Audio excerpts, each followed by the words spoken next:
আমাদের দলিল হচ্ছে শ্রী শ্রী হরি লীলামৃত, করো দলিল গ্রাহ্য সারবাহ্য, আমরা সবাই হরির দাস হব। দলিলকে মানতে বলেছে। দলিলে কি লেখা আছে? খণ্ড অবতারে যে বায়ল ধরা পড়ে, আপনা রাখিতে পূর্ণ ভজিল আমারে। এই খণ্ড খণ্ড অবতারে যারা এসেছে তাদের পূর্ণত্ব প্রাপ্ত করতে আমাকে সাধনা করেছে। খণ্ড অবতারে জীবাইল ধরা পড়ে, আপনা রাখিতে পূর্ণ ভজিল আমারে। রামকৃষ্ণ বুদ্ধ আদি অথবা গৌরাঙ্গ আমাকে সাধনা করে পেটে মম সঙ্গ। পূর্ণ আমি সর্বময়, অপূর্ণের পিতা, সাধনা আমার কন্যা আমি জন্মদাতা। শ্রী গৌরাঙ্গ হরি বলে, রাম পূজে দুর্গা, শ্রীকৃষ্ণের প্রেম দিল রাধিকা বিসর্গা। বুদ্ধের তপস্যা লাগে বুদ্ধ সাজিবারে, বিনা সাধনা এরা কিছু নাই পারে। আমি হরি সাধবে পূর্ণ অবতার, অজর অমর আমি ক্ষীরোদস্বর। লীলামৃতে লেখা আছে। কি সুন্দর সমাধান করেছে। এই কথাটা প্রথম যখন লীলামৃত ছাপাতে যাই, ওরা পড়ে যায়, আমি ছাপাতে পারবো না। কৃষ্ণই এই হরিচন্দ্রের সেই সবার উপরে আমি লিখলে আমি লেখবো না, ছাপাবো না। বাড়ি এসে কলেজে ঠিক আছে ওইটুকু বাদ রাখো, ওইটুকু বাদ রাখলো। শশীভূষণ লেখাপড়া তো শিখে গেছে। হ্যাঁ, এই দেশে এসে ওইটা ওই কথাটা ভরে দিয়েছে। ওই কথাটাই সেই কথা যেটা বাদ দিছিল শশীভূষণ, এই দেশে এসে সেই কথাটা ভরে দিয়েছে। এই অল্প দিন দেখলাম বাংলাদেশের নতুন লীলামৃতে এই কথাটা আবার উঠে হয়ে দিচ্ছে। হ্যাঁ,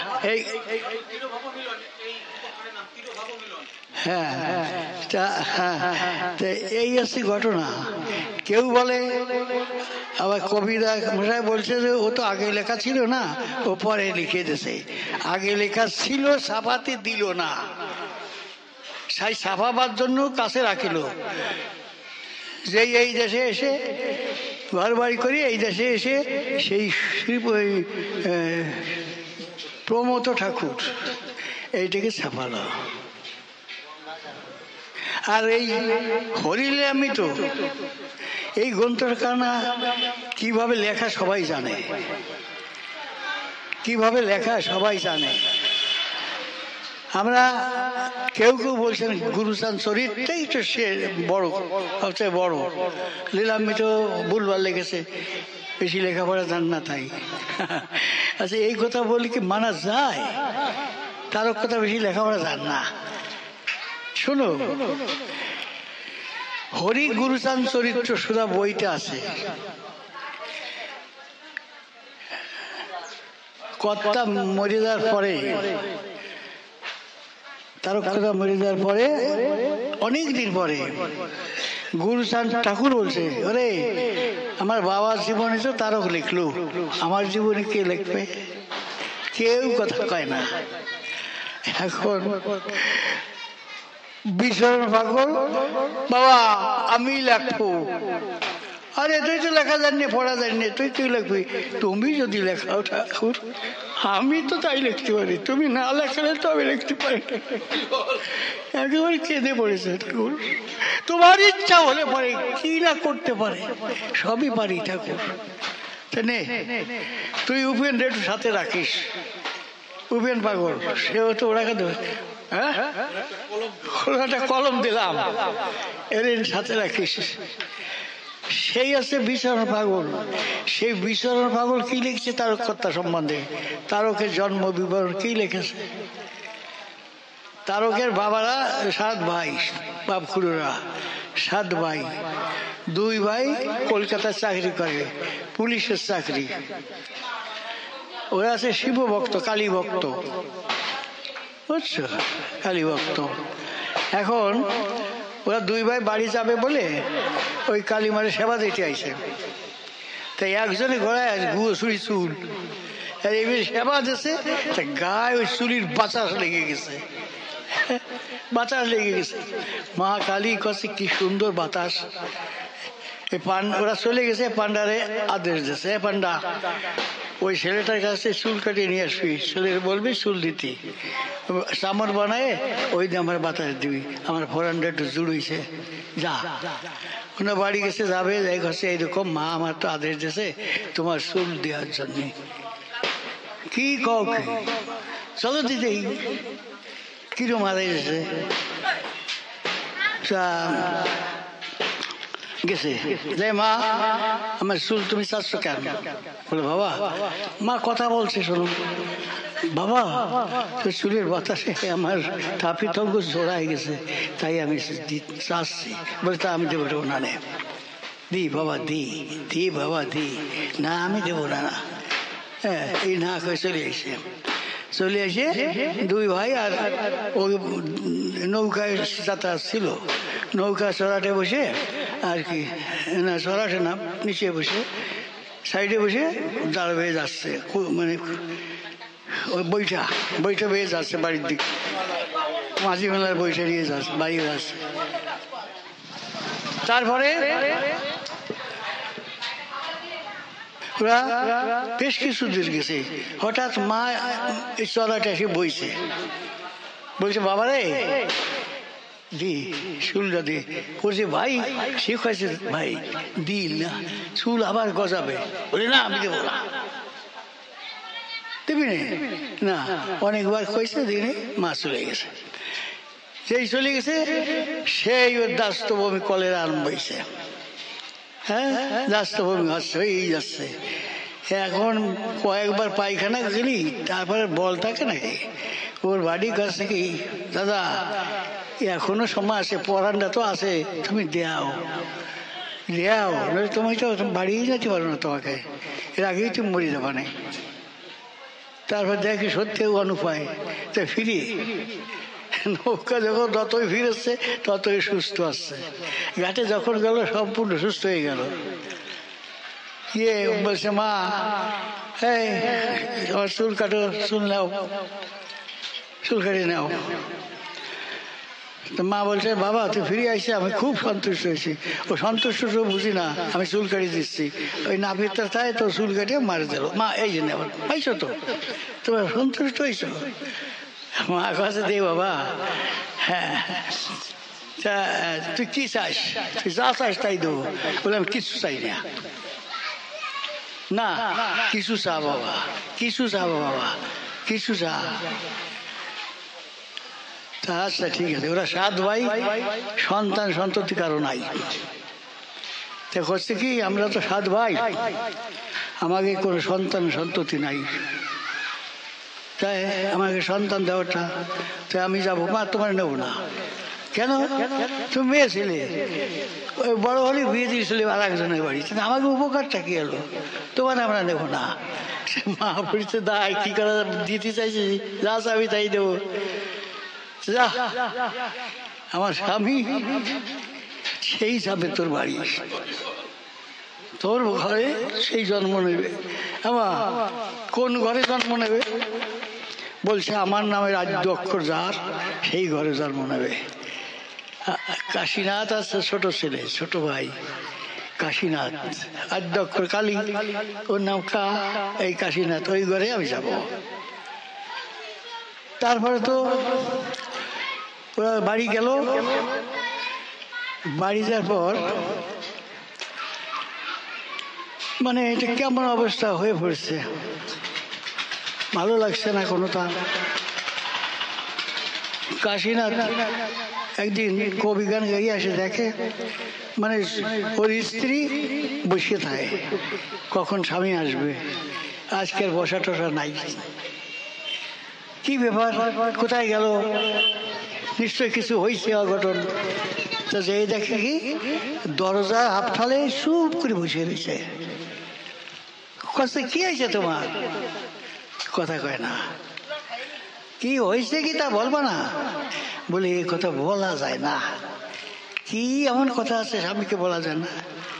আমি রজস্বলা হয়েছি এই বয়সে, এই কি বলা যায় কিছু? তাই আচ্ছা থাকো তুমি। ও সকালবেলায় ওইভাবে বুঝে উঠেছে থাকলো, সকালে ঘুমেতে উঠেই চলে গেছে। আর দেখে যারা গুনা ফড়া করা যায় তাকে বাড়িতে গেছে, কার বাড়ি জানো, গিয়ে হাজির হয়েছে। কোন ঠাকুর কিরা তারক আসছো? না তারক না, কাশীনাথ আসছো? আরে বাবা, তোমার গণনা নিয়ে 1 বছর গুনতেছি, 1 মাস ধরে গুনতেছি, তোমারই গণনা। বলে আমার কি গণনা গুনবা? বলে আমরা মিলিয়েতেই পারতেছি না, কি অবস্থাটা কি? আরে বাবা, স্বয়ং ঠাকুর, শিব ঠাকুর তোমার ঘরে আসতেছে, তাই কোনো চিন্তা করে না। ও তাই শুনে চলে এসো, বুঝো দেখো সে কত আগে আসতেছে, ওরাই জানিয়ে গেছে। হ্যাঁ, ওরা বলছে তোমার ঘরে শিব ঠাকুর আসতেছে, স্বয়ং শিব যিনি তোমার ঘরে আসতেছেন তিনি।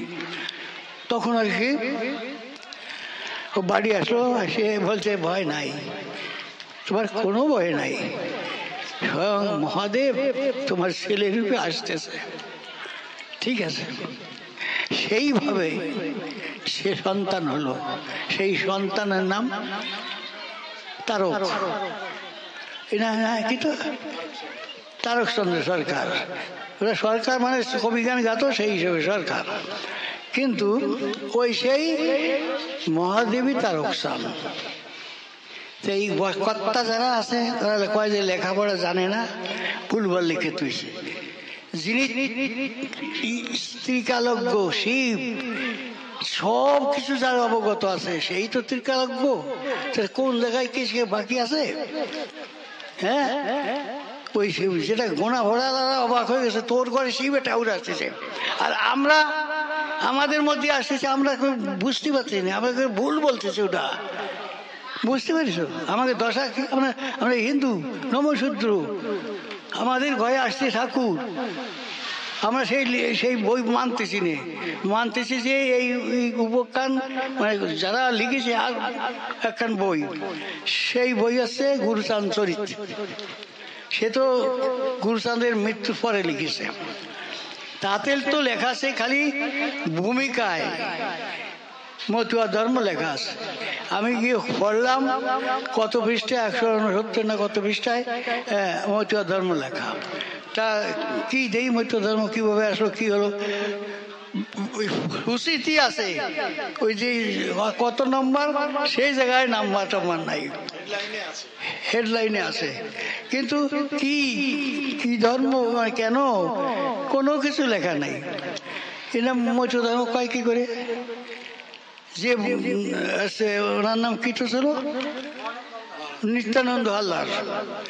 নিত্যানন্দ হালদারের সাথে আমার কথাবার্তা হয়েছে, উনি লিখেছেন এই মতুয়া ধর্ম।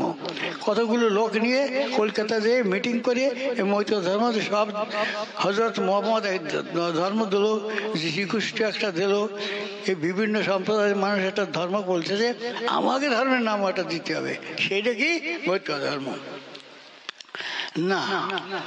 লীলাম্বিতে যা আছে মতুয়া ধর্ম বলে কিছু নাই। মতুয়া কথাটা কিভাবে এলো,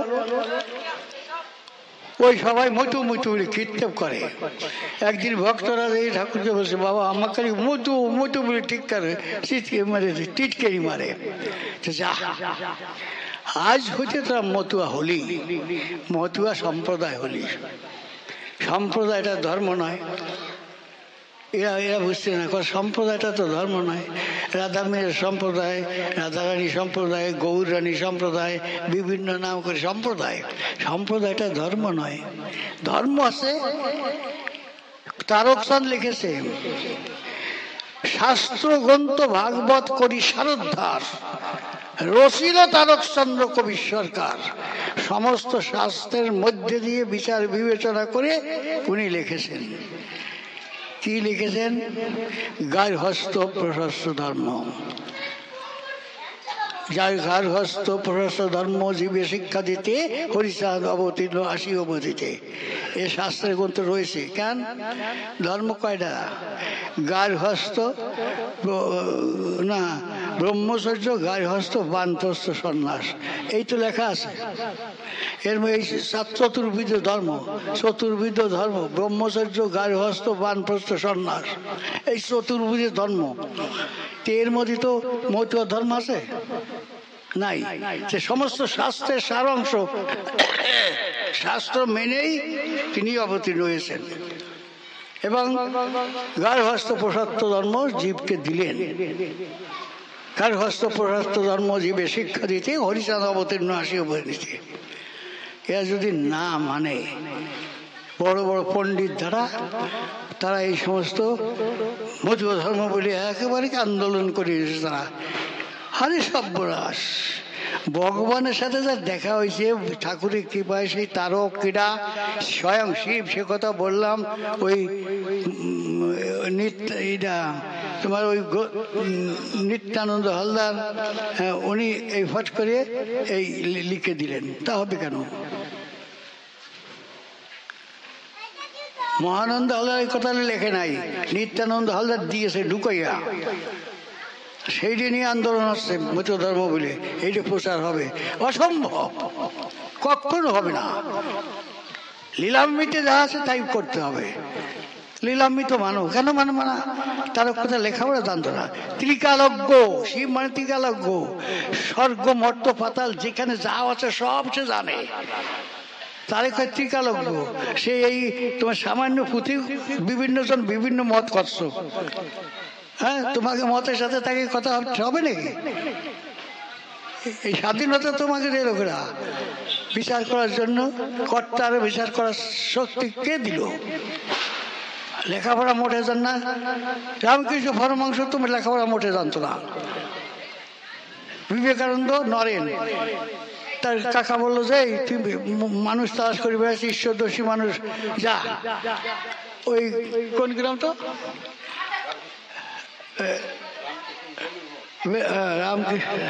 দক্ষিণেশ্বর যা। উনি শুনেই রওনা দিয়েছে, মানে এমন আগ্রহ হয়েছে যে কত জায়গায় গেছে। তুমি ঈশ্বরকে দেখেছো?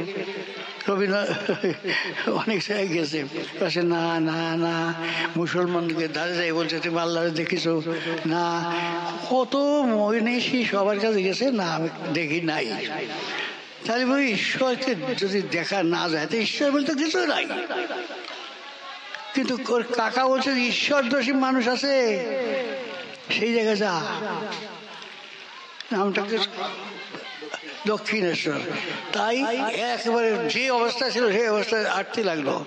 500টি যে কখন কোন ভাবে কোন কাজ চলে গেছে তার হিসেব নাই, সেইভাবে উপস্থিত হয়েছে। হ্যাঁ, যে এই গেছে রামকৃষ্ণের ধারে। আসলি নরেন, অনেকদিন পর আসলি, তোর কত যে মনে করতে যেতে আসলি না কেন? বলে কয় কি, আমার সাথে দেখা নাই শোনা না, আমার মনে করতেছে কি ব্যাপার, আমার নাম জানলো কি করে? বলে যে সব জানি। হ্যাঁ, তুই দাঁড়ে দাঁড়ে বলি বেড়াচ্ছিস ঈশ্বর দোষ কেউ আছে, তাই না? এটা আছে।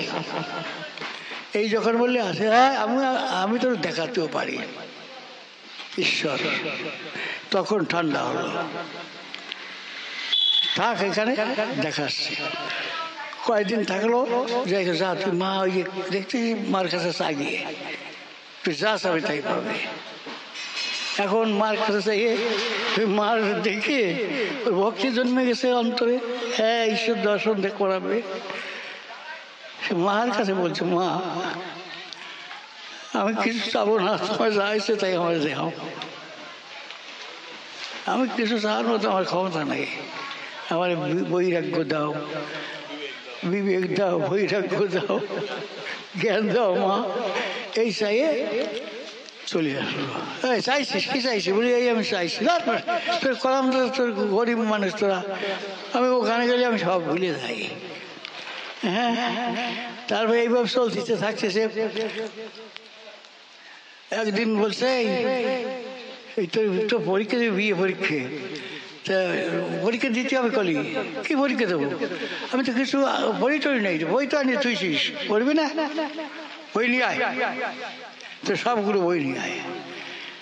তো বই আনিছে, ওই চোখ বুঝে পাতা খুব উল্টোচ্ছে, উল্টো চুটের কাছে এই যে এই জায়গায় দাগ দে, এই কয়লেন দাগ দে, হ্যাঁ এই কয়লানে আসবে, এইটা আসবে। আবার উল্টো উল্টে 7-8টা প্রশ্ন 10টা প্রশ্ন দেখা দিল, এই সব বই খুলে খুলে এরকম প্রশ্ন সব দেখা আঁকাই দিল, এই কটা পড়ে যাবে তো হয়ে যাবে। সত্যি যাই দেখে সেই কটা হাইছে, সে তো লেখাপড়া জানতো না। রামকৃষ্ণ পরমহংস তো লেখাপড়া জানতো না, চোখ বুঝে কি করে দেখালো? তা সে মানুষটা কেটা? সেই যদি দেখাতে পারে। আর স্বয়ং শিব শাস্ত্র গ্রন্থ অনুযায়ী বলছে যে হরিশ্চন্দ্রের পুত্র স্বয়ং মহাদেব,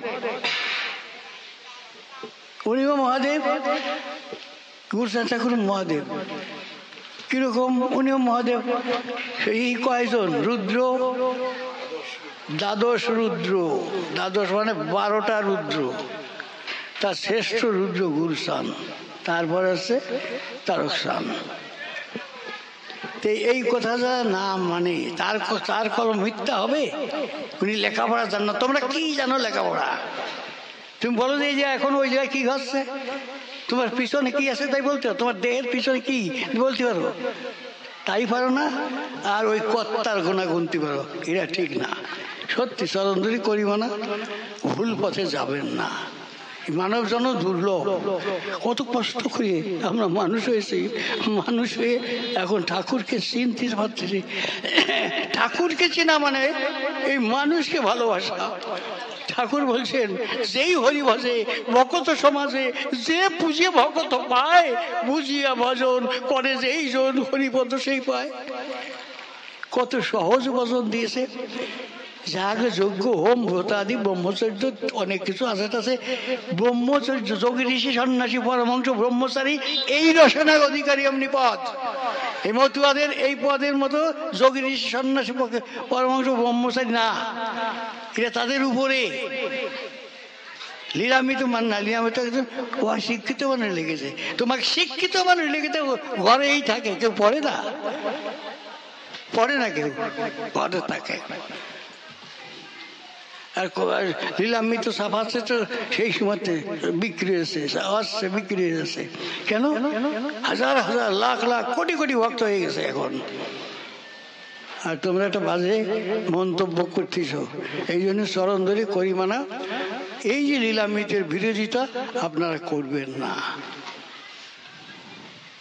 স্বয়ং অবতার, এত সহজ সরল ভাব তার হলে আপনি সহজ, নইলে সহজ ধরা কে যায় কোথায়? তুমি সহজ হও, সরল হও, আর হরিচাঁদকে লাভ করতে পারবা। সহজ সরল না হলে হরিচাঁদকে পাওয়া যাবে না। তন্ত্র মন্ত্র শৌচাচারে যায় না প্রেম। এই যে যারা তন্ত্র মন্ত্র জপ তপ করে, ওরা কোনো প্রেমের দেশে যাতে পারে না। প্রেমের দেশে প্রেম ভক্তি শক্তি যারা আছে, সাধনের দন মদন মোহন বন্দিতার কাছে প্রেম ভক্তি দরকার। কিসে প্রেম ভক্তি হয়? মানুষের মধ্যে ঠাকুর আছে, সেই হরিবাদে এই ভক্ত সমাজে পুজিয়ে ভক্ত পায়, পুজিয়া ভজন করে, এই জন্য হরিপদ সেই পায়। এই কত সুন্দর কথা। আমরা এই কথা বলতেছি, আমাকে তো বাড়ি ভাত খাওয়া যাচ্ছে না, খালি দূর দূর জায়গায় খেয়ে বেড়াচ্ছি। হ্যাঁ, কাজেই ভুল করে না। যদি ভুল করো, এই জন্মতে একটা গেল আর 5টা ওই দিকে কেটে যাবে। এই জন্ম তো গেল খালি খালি, এরপরে 5টা জন্ম ঘুরতে হবে, 5 জন্ম আবার আসতে হলে। এই জন্য বড় ভাগ্য করে আমরা এই কলিকালে হরিচাঁদের আমলে জন্মগ্রহণ করেছি, আমাদের সৌভাগ্য। কিন্তু লীলামৃত হলো করো সবাই। হরিকে মানতে হলে লীলামৃত পাঠ করতে হবে। লীলামৃতে কি আছে জানতে হবে, খুঁটিনাটি যারা ভক্ত প্রাণ তাদের কাছে গিয়ে জানতে হবে। যাই হোক, সবার কাছে নিবেদন জানাই, আমার অনেক ভুল ত্রুটি থাকতে পারে, কোনো কথায় আপনারা ব্যথা পাবেন না। আমি সবার কাছে অনুরোধ করি, মানুষ হয়ে মানুষের সন্ধান করতেই হবে।